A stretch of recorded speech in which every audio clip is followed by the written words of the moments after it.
You have no idea the amount of ignorant mess you're about to get into right now. Hello and welcome to a brand new episode of Black on Black Cinema. I'm your host, Jay. I'm here with my co-host, Micah. Hey. All right. Unfortunately, Terrence is not here. This is preview episode for episode 133, Crooklyn. So if you are not aware, this is, somebody was just asking me online, like, when are you guys going to do more like, past movies? You guys have been doing a lot of stuff on Netflix, just because there's been a bunch of things on Netflix. So it was kind of cool to do some new black movies that people didn't know. But now we're going to go back to 1994 with the semi-autobiographical film co-written and directed by Spike Lee, which is basically about a summer in BedSty, Brooklyn, back in 1973, focusing on a young girl named Troy, played by Zelda Harris, and her family. She's got 4 brothers. Her mother is played by Alfre Woodard, and her father by Delroy Lindo. Look, Crooklyn is one of my favorite Spike Lee movies, but I have not seen Crooklyn probably since 1994. So I'm very interested to go back and revisit it before we do the episode. I haven't seen Crooklyn. Have you seen it before? Nope. I haven't seen it. Wow. Okay. Like, I'm a huge fan of I'm a huge fan of just black family stories because I don't think they get the spotlight that they should. And when they're good, they're great. And I as far as I recall, I was 14 at the time, but it's been a long time since I've seen Crooklyn, but I loved it when I did see it. So I'm very interested to go back and check that out. We do have some 5-star reviews that I wanted to read. We kind of left people off the last time just because the other 2 were pretty long. So we did have 2 more. So I didn't forget about you guys. The first one is from Royal Slave. Title is Freaking Love This Podcast. Quote, in general, I have not had a long history with podcasts. That being said, I think Terrence, Micah, and Jay are a gift to movies. I'm a professor of film studies. Oh, wait, did I already read this one? I feel like I did. Oh, no, I didn't. Oh, yeah, that's right. Okay. I'm sorry. That being said, I think Terrence, Micah, and Jay are a gift to movies. I'm a professor of film studies and regularly read film reviews, and these guys have their fingers on the pulse of societal implications of watching a film. Because of this podcast, I've started requiring my students to produce their own critical movie review podcast. I will admit, however, that as a devout Christian, I was bothered somewhat during the review of Come Sunday. I agree with Christians often behave unchristianly, and I support your rights to believe or not, but resorting to mockery and insults towards those who believe were beneath you. I also wanted to applaud you for your disdain for Tyler Perry. I wholeheartedly agree with his work is problematic. In fact, I wrote a book called The Problematic Tyler Perry. Don't read that on air. I'm not trying to sorry. No, you should be proud of your writing, man. Fuck that. Like, no, that's cool. I know you're not trying to sell books. No, it's cool. No, look, in reference to the Come Sunday thing, look, I am a staunch atheist, and so is Terrence. But it's funny. I didn't really think. I mean, we probably did mock. I mean, I don't remember exactly everything I said. We all did. Yeah, we all did. That's true. But I will say this. I think it is important to. I think it's important to poke fun at all things, like all hyper serious things. Just not like child murder, but like within reason. Just because I think there, especially with religion, there's such absurdities to it.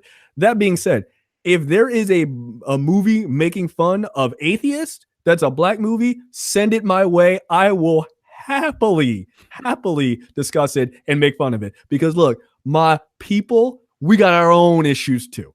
We're a bunch of dickheads. So don't worry. I have no problem in turning that mirror directly to my own face. No problem at all. So if you know one that's like, oh, these black atheists are crazy, they're wilding, like, please send your recommendations. And I'm not saying that to like fight you on it. I will happily make fun of them too.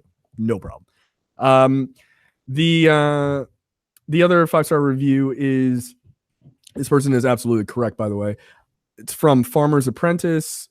The title is Listen and Learn. Quote, I may be the biggest fan from an unexpected subculture, queer white chick, and from an unlikely profession, mental health field. This podcast is my favorite way to listen, and I'm on and I'm on a conversation between Black men and Black lives. I learned something listening to every episode, not only about film, but about America, life, and just being a person. I suggest the podcast to everyone who asks me for a recommendation. These guys regularly annoy me, irk me, and flat out piss me off with their content of their perspectives. Being uncomfortable is a good sign. They aren't talking to me or for my benefit. How often do white people volunteer to put ourselves in a position to shut up, listen, and learn? Our society forces that in reverse on people of color every day and in every sector. I appreciate a chance to flip that dynamic. Thanks, guys. P.S. Jay, you say so much. I do. I'm sorry. What a very mature way to look at things. Whereas most people would be like, "Fuck those niggers. I'm never listening to them again." I very much appreciate that review. All reviews, but yeah, from as much as we bag on white people, I am amazed that white people listen to this show. So if every time shocks me. So if you find some sort of entertainment value of it, you're a better person than me. Because if this was queer white woman on queer white woman cinema, and you said half of the stuff that we say about white people in reference to Black people, oh, I'd be mad. No, I'd be super. Look, here's the thing. At least we can admit that bias, right? Like that's true. It's true. I'd be like, whoa. Wait a minute, Ellen. Yeah, I'm not gonna lie to you. I'll tell you that right now. No, of course. Queer white women have had it so easy in this country. Right. No, but I actually really appreciate that review. It's a very good point. And we have, I mean, I don't know that we have a lot of queer white women who listen to the show regularly, but we certainly have had messages from other white fans. And I think her sentiment is a good one, which is it is not often heard that, or it is not often played up that people who are white get this opportunity to listen to Black people and actually listen, not just I hear you, but I'm not really listening to what you're saying. So I think that's an important perspective. And look, we've had, we have a ton of white listeners, not more than Black listeners, but we have a ton of white listeners who just like that perspective because it is something different, right? Most movie review podcasts are three or four white dudes talking about the same movies that you've heard of 1,000 times, right? But at least you get something different. And look, don't worry. We're not planning on not irking your nerves anytime soon. So, spoiler alert to not episode 133, but 134. You're welcome. Yeah. Decided that one right before we went on air. So, look forward to that. Okay, so 133 is going to be Crooklyn. I'm looking forward to that. But let's talk about the random topic of the week, which is all about. Look, this is very topical, happened today. Trump administration to undo Obama policy of using race as a factor for diversity in schools. I'll just read just a smidge of this article. Quote, the Justice Department will scrap 7 guidance documents issued by the Education Department under the Obama administration that called on school superintendents and colleges to consider race when trying to diversify their campuses. So this slightly goes back to the Bush administration where they were promoting more race neutral methods in order to help get kids into college, where they were just blind admissions. Don't worry about the race. It's irrelevant. This is America. Everything is even now. What are your thoughts on going back to that time, and especially in the era of Trump? Well, blind admissions, I mean, there are no blind admissions. You have to see the person eventually. If it was a truly blind admission, all you would get is an application and evaluate them on that and, their grades and just rubber stamp them. But no, you have to go in and you have to meet people and stuff like that. So there is never a true blind admission process. So it's bullshit from the start. Look, I had a talk with my wife about this, and my wife has a differing opinion than I do. Um, Everyone was screaming about reparations, reparations. Like affirmative action is a part of those reparations. Reparations doesn't mean you get a paycheck. Uh, you know, it means that hey, we treated you unfairly, so in order for us to try and make good on that, we will, we promise to admit a certain amount of people. And look, I'm fine with affirmative action. I'm fine with affirmative action um, going in many different directions, right? You a white person, you want to go to Morgan? Uh, Look, you can. We went to high school with a woman who went to Morgan, full ride, white woman. Hey, look, I live right around the corner from Morgan. That's a HBCU for those folks who don't know. There's a lot of white kids now, like Right. and Asian kids. Like there just is. Right. And look, those are opportunities that are afforded to them to come to the school that they wanted to. So, but she also pointed out that she doesn't necessarily believe that she's a bit skeptical that universities would bother with this in the first place. I mean, anyone can say that they are admitting a certain amount of people in, but I mean, unless you sit down and really go through it, you can't really you can't really prove it. And she is not necessarily a fan of affirmative action. She doesn't like the idea of getting in based purely on race, which, and I'm telling her, well, that's not what affirmative action is, right? Like it's you have to be qualified. You know what I mean? Like Right. Yeah. They're not just letting in they're random. right. They're not going to let Terrence into MIT. He's not qualified.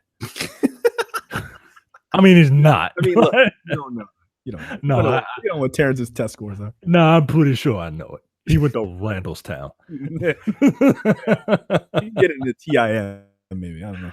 Look, they ain't letting me into MIT either because I'm stupid. No, So, but it just sounds weird saying it out loud. Like, oh, okay, well, we're gonna roll back these plans for equal opportunity. Like Yeah. it just sounds very odd, which is not something that surprises me anymore. No, as Terrence would say, he's not here, obviously, but as Terrence would say, it hits the ear wrong. Yeah, It exactly. just doesn't sound right because it's not right. Like it's a fact. It's just not actually the right. It's just not the right answer. Yeah, it's a wild circumstance. But yeah, you're right. In this era, it's not actually even surprising anymore. Yeah, I just I don't know, man. I I don't know. Like tangent for a second. Sure. We're the bad guys now. Like In the world, yeah, in the eyes of the no, world. we're a part of the Axis. Yeah, We're and the that's a very odd feeling, especially because we're taping this on July 3rd. And look, out of the three of us, I'm probably the most jingoistic, for lack of a better term. I don't hate America. America, you're fucking up, and I'll tell you. But at the end of the day, I still love you, but you're making it real hard for me to love you, man. Where's Making the reciprocity? Yeah, man. Like I put up with like I see people put up with a lot of bullshit. Like I'm not even gonna front. Like my life is pretty great. But just because my life is pretty great doesn't mean that I don't see what you're doing to other people, America, other people that look like me. Yeah. Uh, Yeah, America's like your, America is like a girlfriend, right? or a neighbor, right? And you're just like, yeah, no, we're cool, but you're treating the other neighbor on the other side like shit, and that's not okay. Yeah, America has turned into Archie Bunker, yo, and the rest of us are Archie Bunker, right. But and the rest of us are George Jefferson. Like, yeah, we interact with America, but yo, like America, you acting like a real honky right now, yo. You acting like a real honky, and we need to bring that shit back, man. Yeah, by the way, that's look, I know it doesn't have the power of calling black person a nigger, but honky is that's a pretty good racial slur. Like, it is, man, because it sounds ridiculous. It's the white version of jigaboo. Yeah, exactly. It's the version. Honky is kind of amazing. So it just, you know what? I need Terrence to just start going around when he gets angry at white people. Just call them honkies. Yo, it's really funny. Honky coming out of Terrence's voice just sounds right. Like I've never. I ain't fucking with these honkies. Like he has it, yo. He has it. Yeah, he's gonna need to make that a thing. He's gonna need to make that a thing, and we're gonna have to make that a drop. Like just something that we're gonna have to get a soundboard, and whenever a what the fuck section comes up on the Nerdpocalypse, you just drop that honky in there. Like, what are these honkies doing? Exactly.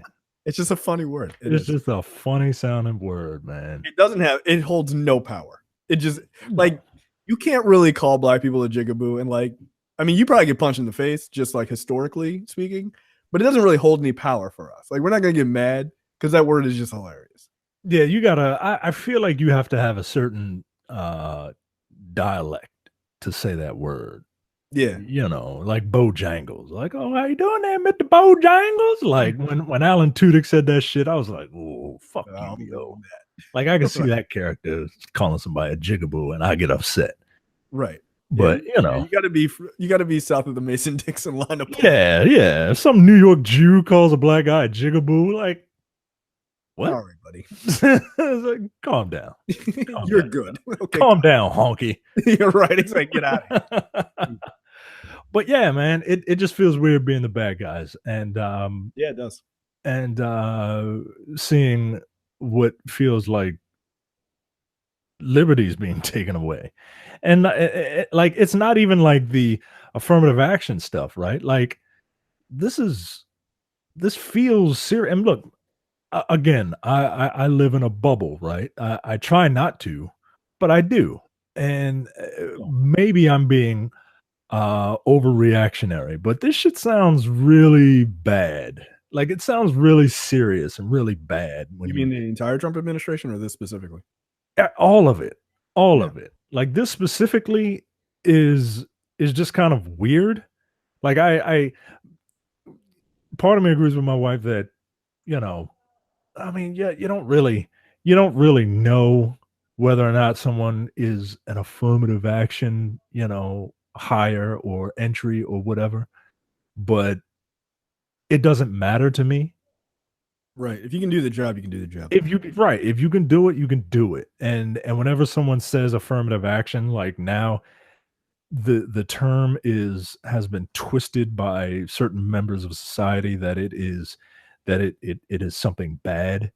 Like you didn't earn this. It was given to you. You know what I mean? Which is fundamentally not what affirmative action is. Like, no, it just isn't. Well, like I feel like, and this seems relatively silly to say, but I feel like it's important to actually do a better definition of what affirmative action is for people. And that's not my point of saying that isn't to talk down to people listening to this, but I think it's just important to just reiterate that it is more about there are inherent biases that exist in society. And if you are, let's say you own a business and you're a white guy and you own a business, the chance of you just hiring a bunch of white people is almost 100%. Like it just is, right? Right. Even in 2018, if you are an upper crust white guy or you are an upper middle class white guy who owns a business, you're going to hire people who come from your neighborhood, your section of society, because you have commonality. That's not a means of racism, by the way. That's just like, if I'm starting a business, and I hired people who were similar to me, Right. like in personality and stuff like that. Now, I didn't just hire only black people, but there is a tendency to guide you towards more people who look like you, Terrence. Like, there are people that are in my sphere that are more like me than are not. Like, even like Carrie, Jack, Brad, like we're not exactly the same, but we all live kind of in the same sphere of personality type. Like, it's generally the same. So what you would hope is that all companies would be like this, right? But we're all friends anyway, so like that's a little different than just, blind hiring. Yeah. But what you would hope is that people would pick people who are similar in style and in personality and not similar just in race. But what ends up happening is people pick people who look like them because they make cultural assumptions that this white person, if I'm white, then this white person understands what it's like, the struggle of the white man, or, if you're black, you hire only black people, or you're Asian, so on and so forth. Right. So the idea of affirmative action was to say, look, if somebody is qualified for this job, just because they don't fit into whatever biases that you have that are implicit, like you don't realize that you have them, you give that person an equal chance to get the job. I can't remember the guy's name. He was like a former cop or whatever, and he had like a radio show in Baltimore. And he used to what's his name? Ed Norris. Ed Norris. He's a fucking dickhole. And he would always rail against, they put all these black guys on the police force and it was affirmative action, stuff like that.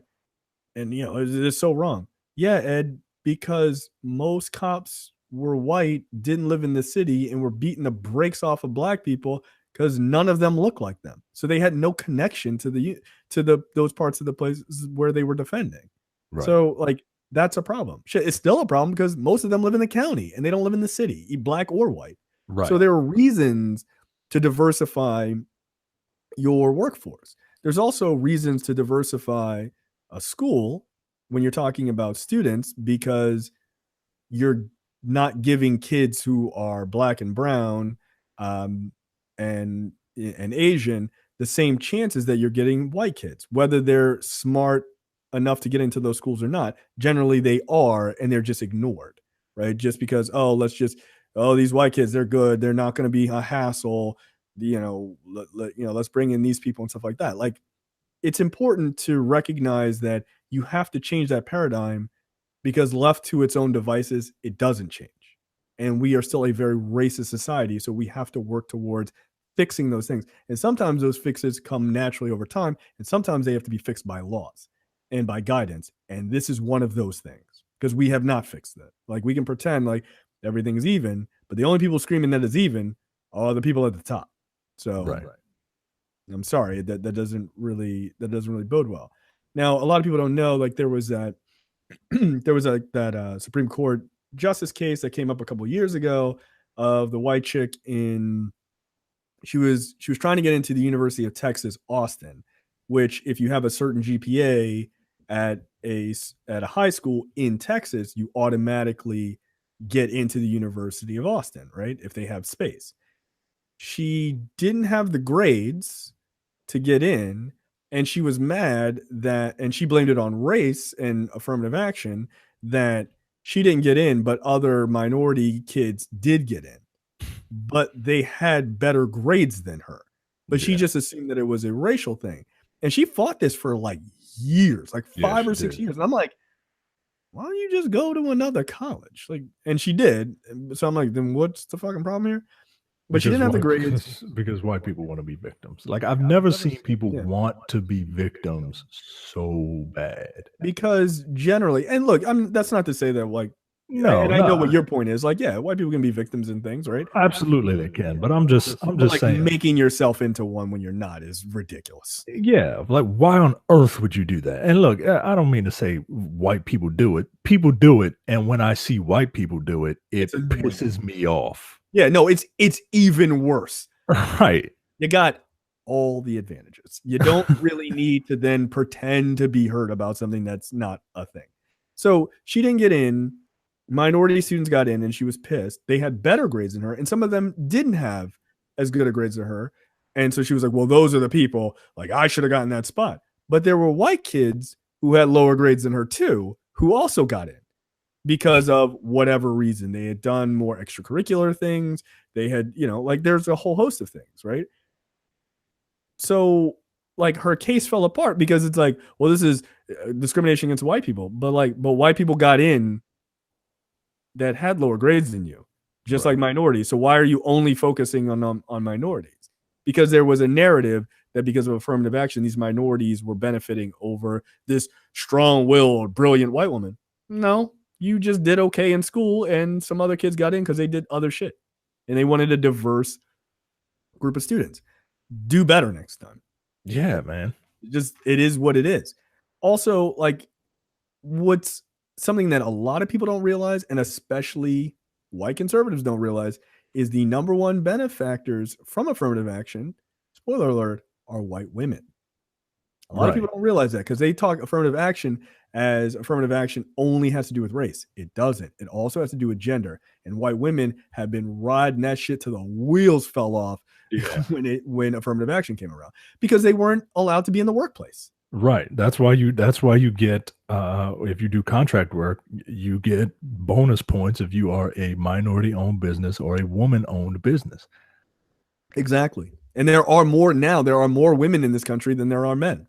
Yep. But women are still systematically treated lesser than, regardless of race. Yep. So, yeah, don't get it twisted that like black people are just living it up in these big doctor jobs that they're not smart enough to get because of affirmative action. Like, no, that's not how it works. I don't know why people think, well, actually, I know why they think that, because they didn't make it. So they assume that the only way that someone who looks like us could make it is by getting this extra boost. Like, no, dude, they were qualified. And if they weren't qualified, then they'd fail out. Right. It's just a fact. Shit. I mean, look, in certain areas, if a black person is chosen over a white person, that black person is probably overqualified. Yes, that is almost, and look, that sounds fucked up to say, but it's because we have to work twice as hard to get half as much. Right. That person is probably overqualified, or you are vastly underqualified. Right, exactly. Fact. I mean, come on, man. Like, I just don't. I don't know. I don't know, and I don't really see it on the coasts much. But like, where did that woman come from? That girl who tried to get into Texas. Did she live in Texas? She was from Texas. Yeah, that kind of makes sense to me. Yeah. Look, I mean, the fact of the matter is we're on the coast, so our perspective is, yeah, it's another layer to the bubble that we're in or whatever. Yeah, it is. I mean,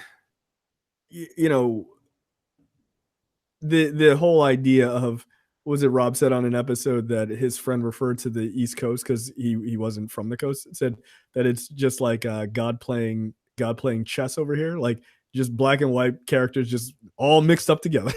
but that's more true. Like, it's not 100% true, but it is more true than other parts of the country, certainly.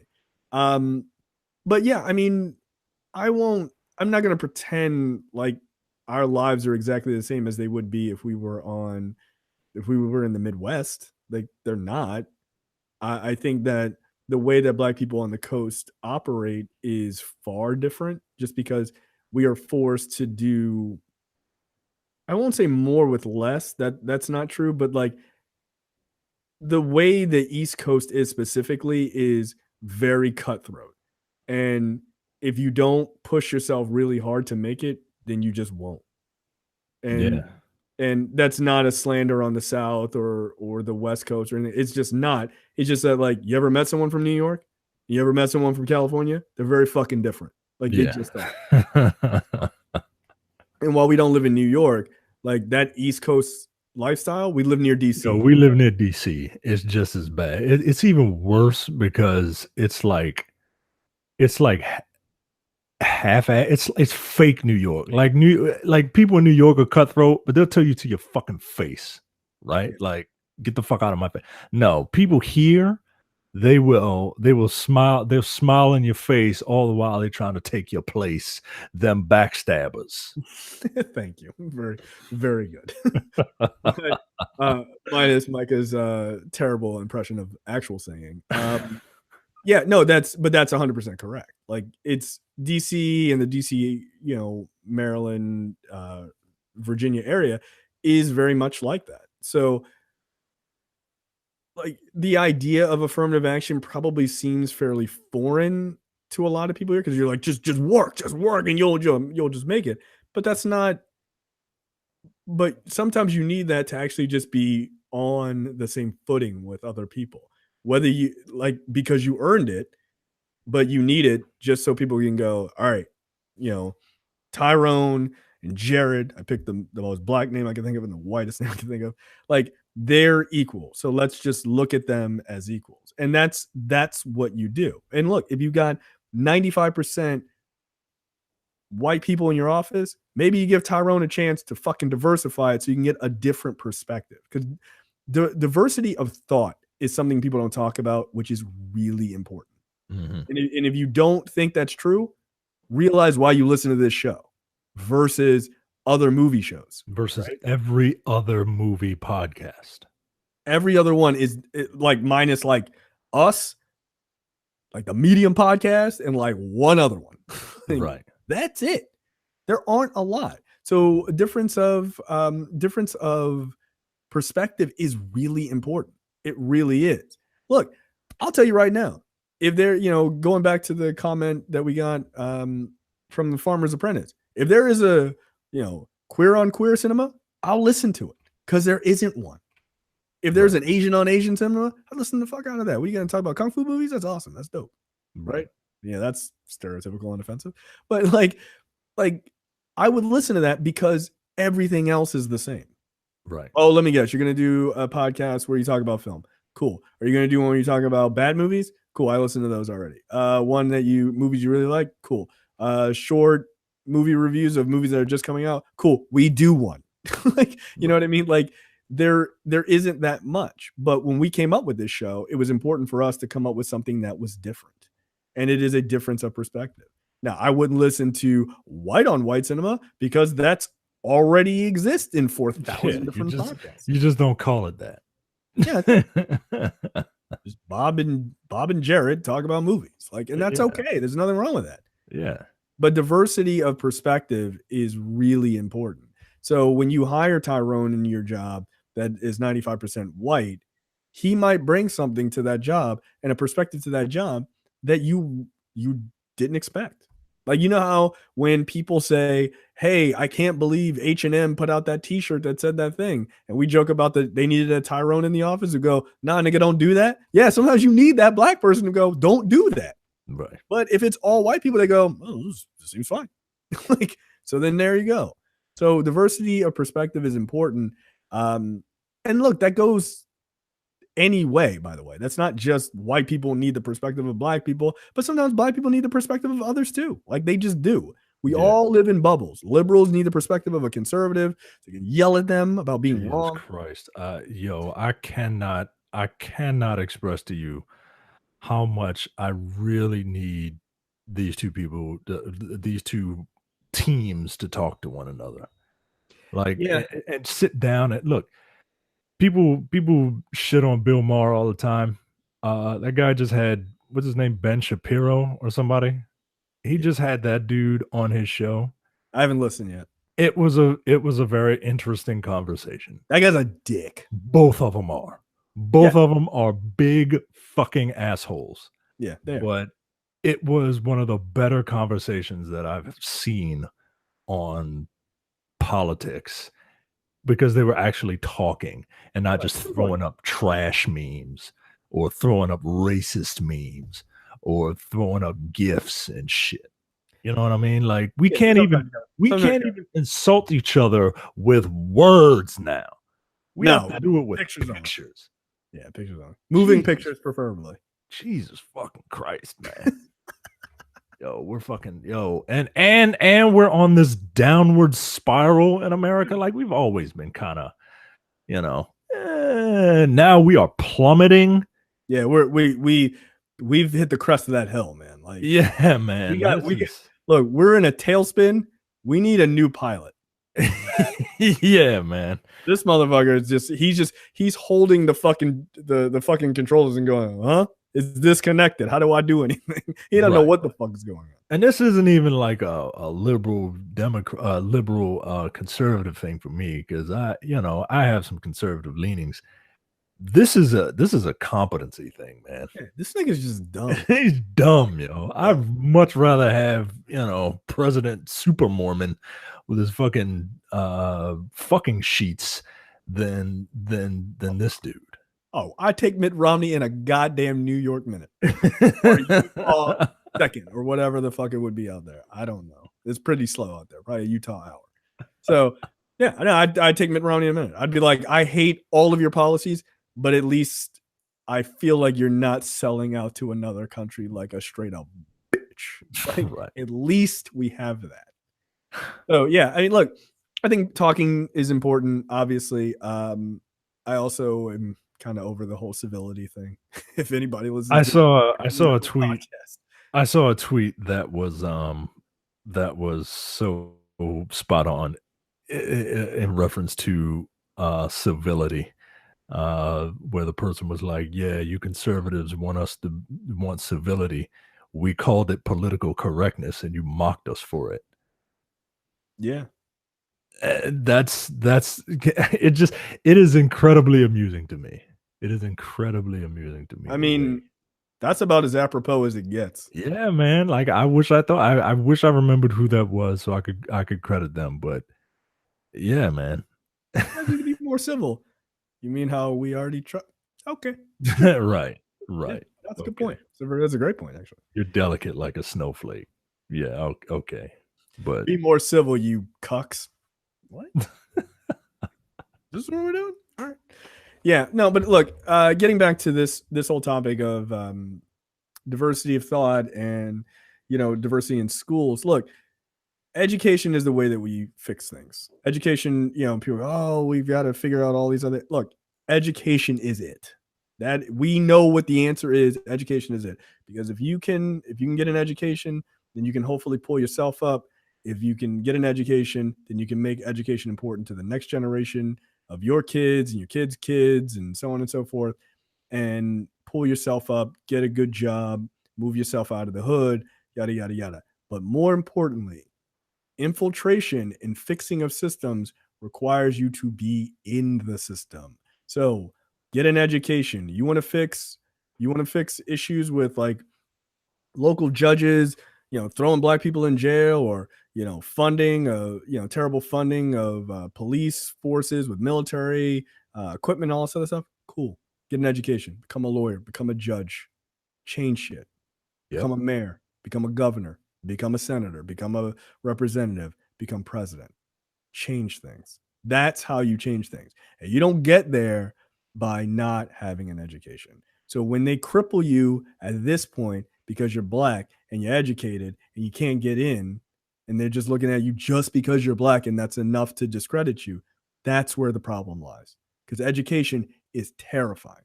Look, I'm a kid of the 90s, and so is Micah, and so is Terrence. Everybody remembers that fucking t-shirt that it was something like a black man with an education is America's nightmare. It's fucking true. Yeah. It's a fucking scary thing to people who are trying to oppress you. So go out there and get your education. Playing basketball or football, that ain't it. That ain't the shit they're afraid of. You being smart is what they're afraid of. Look, if you got to play ball to get into the school, and do it, fine. You do whatever you got to fucking do. But that can't be the end all be all. It can't. Right. It can't. Entertainment is not the way to, Bill Cosby was like, hey, entertaining these white folks and like they're going to think I'm cool and that'll help soften their views on black people. Yeah, it worked for a minute. That's not really how you fix this shit. How you really fix it is getting a fucking education. And these motherfuckers know that. They know. Like, this is how you know, this is how you can see.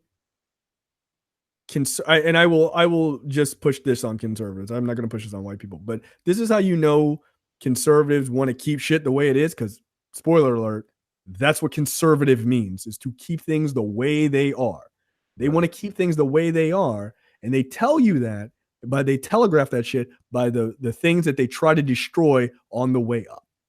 Right? Hey, people getting a little too diverse, schools getting a little too diverse, black people making it. Nah. Because guess what? Who's the number? Which one is one of the biggest groups in colleges right now?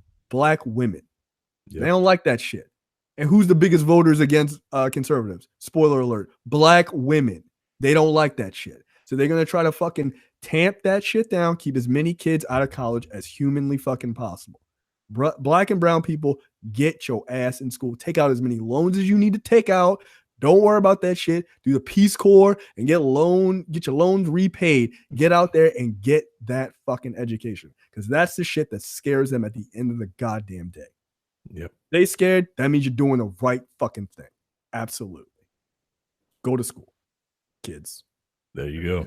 That's From it. A couple of damn near 40-year-old black men to That's you right. young people.